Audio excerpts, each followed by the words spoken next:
کی ضروریات زندگی کا مہیا کرنا، جسے ربوبیت عالمینی کہتے ہیں، یہ اسلامی نظام مملکت کا فریضہ ہوگا اور اسی کو قرآنی نظام معیشت کہا جائے گا۔ اب اس کی کڑیاں ملاحظہ فرمائیے۔ پہلی منزل اس میں آتی ہے انفرادی زندگی۔ نزول قرآن سے اس نظام کی آواز اس معاشرہ میں بلند کی جاتی ہے جو نظام سرمایہ داری کی زنجیروں میں جکڑا ہوا ہے۔ میں اتنا واضح کر دوں کہ کیپٹلزم یا جسے نظام سرمایہ داری کہتے ہیں، وہ اپنی اصل کے اعتبار سے تو شروع سے ایک ہی چلا آتا ہے، لیکن اس کی کیفیتیں اور نوعیتیں مختلف زمانوں میں بدلتی رہتی ہیں۔ آج کے دور میں اس کی کیفیات کچھ مختلف ہیں، اس دور میں کچھ مختلف تھی، لیکن اصل اور بنیاد ہر جگہ ایک ہی تھی، یعنی ایک ایسا طبقہ جو دوسروں کے محنت کے محاصل کو ایکسپلائٹ اور غصب کر کے اپنی زندگی عشرت سامانیوں میں گزارتا ہے، یہ ہے وہ طبقہ جسے سرمایہ دار کہا جاتا ہے، اور یہ جو ان کی تکنیک یا نظام ہے اسے کیپٹلزم یا سرمایہ داری کہا جاتا ہے۔ قرآن جس قوم میں آیا وہاں نظام سرمایہ داری کی زنجیروں میں معاشرہ جکڑا ہوا تھا۔ اس میں ایک طرف ایسے متمول افراد ہیں جو اپنی دولت کے نشے میں بدمست تھے، اور دوسری طرف ایسے مخلوق الحال جو نان شبینہ تک سے محروم تھے۔ اس معاشرہ میں سب سے پہلے متمول لوگوں سے اپیل کی جاتی ہے کہ وہ ان ناداروں اور محتاجوں کی روٹی کا انتظام کریں جو خود اپنی زندگی کی ضروریات پوری کرنے سے کسی طرح معذور ہو چکے ہیں۔ پہلے مرحلے میں یہ اپیل صرف کی جاتی ہے ان لوگوں کے ساتھ، ان سے کہا جاتا ہے کہ اگر تم نے ان مسکینوں اور محتاجوں کی روٹی کا انتظام نہ کیا تو یاد رکھو تم پر جہنم کا عذاب مسلط ہو جائے گا۔ اخروی زندگی میں یہ عذاب کس قسم کا ہوگا اس سے ابھی زیادہ بحث نہیں کی جاتی، میں اس وقت یہ نہیں بتانا چاہتا، لیکن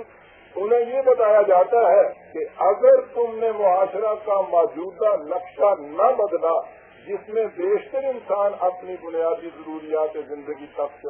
محروم رہتے ہیں، تو ملک میں ایسا فساد برپا ہوگا جس میں تمہاری عزتیں خاک میں مل جائیں گی۔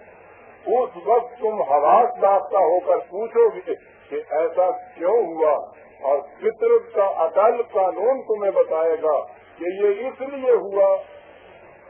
اس لیے کا جواب مجھ سے نہ سنیے عزیزان میں، ایک غیر کی زبان سے سنیے۔ جب چین میں یہ موجودہ انقلاب برپا ہوا ہے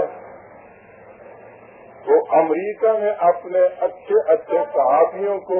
ریسرچ اسکالرس کو بھیجا تھا کہ وہ تحقیق کریں کہ ایسا کیوں ہوا، اس لیے کہ امریکہ کا امریکائی شاہ تمام وہ ساز و سامان اور قوتیں لیے ہوئے جو امریکہ اس کو دے رہا تھا، اس نظام کی مخالفت میں کرتوڑ کوشش کرتا چلا جا رہا تھا۔ اس کے باوجود انہیں وہاں شکست ہوئی تھی، تو وہ یہ تحقیق کرنا چاہتے تھے کہ ایسا کیوں ہوا۔ ان میں ایک ریسرچ صحافی تھا جیک ویلڈ، اس نے وہاں کا مطالعہ کیا، اور مطالعہ کرنے کے بعد اس نے ایک کتاب لکھی جس کا نام ہے چائنا شیکس دی ورلڈ۔ اس کتاب میں وہ لکھتا ہے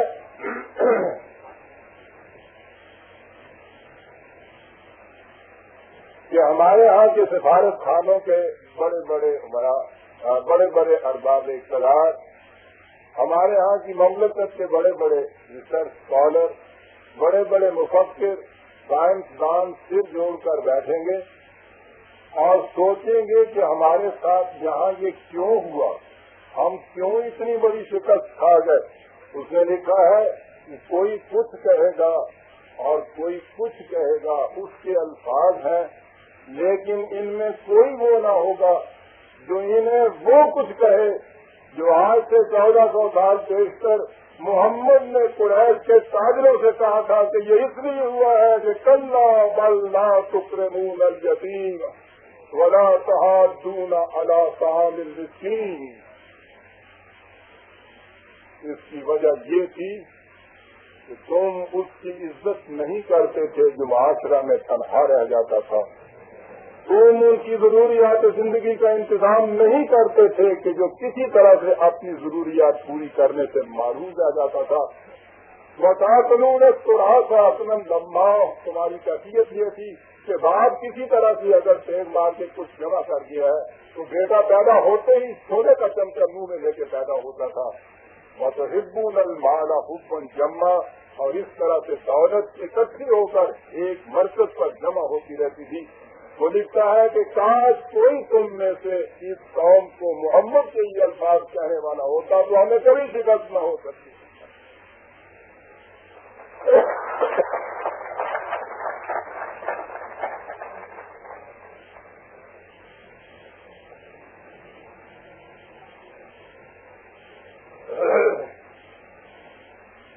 اس پیغمبر عظیم نے صلی اللہ علیہ وسلم قریش کے تاجروں سے یہ کہا جس کی ضرورت آج جیک ویلڈن نے محسوس کی۔ ان میں سے جو لوگ اس نئی آواز پر لبیک کا اس داعیے انقلاب کی رفاقت کا عہد کرتے انہیں جماعت مومنین کہا جاتا تھا۔ ان سے بھی کہا جاتا کہ یاد رکھو اس آواز کی ہم نوائی سے تم بہت بڑی ذمہ داری اپنے سر پر لیتے ہو، تمہیں محتاجوں، یتیموں اور اسیروں کی روٹی کا انتظام کرنا ہوگا اور ستائش کی تمنا اور صلہ کی امید کے بغیر ایسا کرنا ہوگا۔ یہ تمام الفاظ آیات حج قرآنی کے ترجمے ہیں میں جو آپ کے سامنے پیش کر رہا ہوں، اور یہاں ان سب کے حوالے میں نے دیے ہوئے۔ یہ ایک سخت گھاٹی ہے جس پر تمہیں چڑھنا ہو۔ جو ایسا نہیں کرے گا وہ اپنے دعوی ایمان کی تکذیب کرے گا۔ تمہارے دعوی ایمان کی صداقت کا ثبوت یہ ہے کہ تم محتاجوں اور ناداروں کی ضروریات پورا کرنے کے لیے کیا کچھ دیتے ہو۔ تمہارے دعوی ایمان کی صداقت کا ثبوت یہ ہے، اور اسی لیے اسے قرآن کی اصطلاح میں صدقہ کہا جاتا ہے۔ وہ ثبوت ہوتا ہے اپنے دعوی ایمان کی صداقت کا۔ ساڈے والا سبزہ نہیں ہے کہ چرائے کی سارے بکرے کی سیری پا دیں گے تو ہلدی چھڑک دیں گے، یہ سب کا جاندار سب کا انسان کے دعوی ایمان کی صداقت کا عملی ثبوت ہوتا ہے،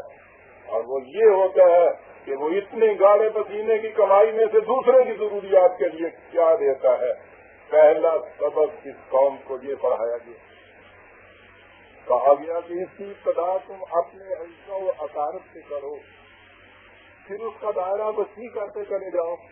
اپنے اور بیگانے کی تمیز سے بلند ہو کر ہر ضرورت مند کی ضروریات پورے کرنے کا انتظام کرو۔ لیکن ایسا نہ ہو کہ جس محتاج کی کوئی ضرورت پوری کرو اس کے ساتھ سارے احسان کی مان بھر کی دل رکھ دو کہ وہ بیچارہ ساری عمر اس کے بوجھ تلے دبا رہے، نہ ہی اسے لوگوں کو دکھا دکھا کر اپنے پندار نفس کی تسکین کا سامان پیدا کرو، اسے انسانیت کا فریضہ سمجھ کر ادا کرو۔ عقل فریفتار تم سے یہ کہے گی کہ ہم دوسروں پر خرچ تو کریں لیکن اس سے نہ ان لوگوں سے اپنا احسان منوائیں اور نہ ہی معاشرہ میں پاپولر ہونے کے لیے لوگوں میں اس کا چرچا کریں،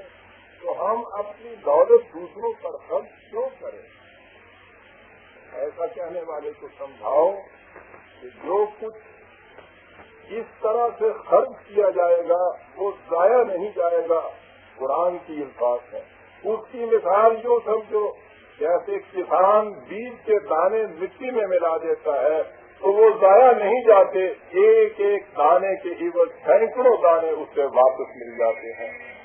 ان صدقات سے ایسے معاشرہ کی بنیاد رکھی جائے گی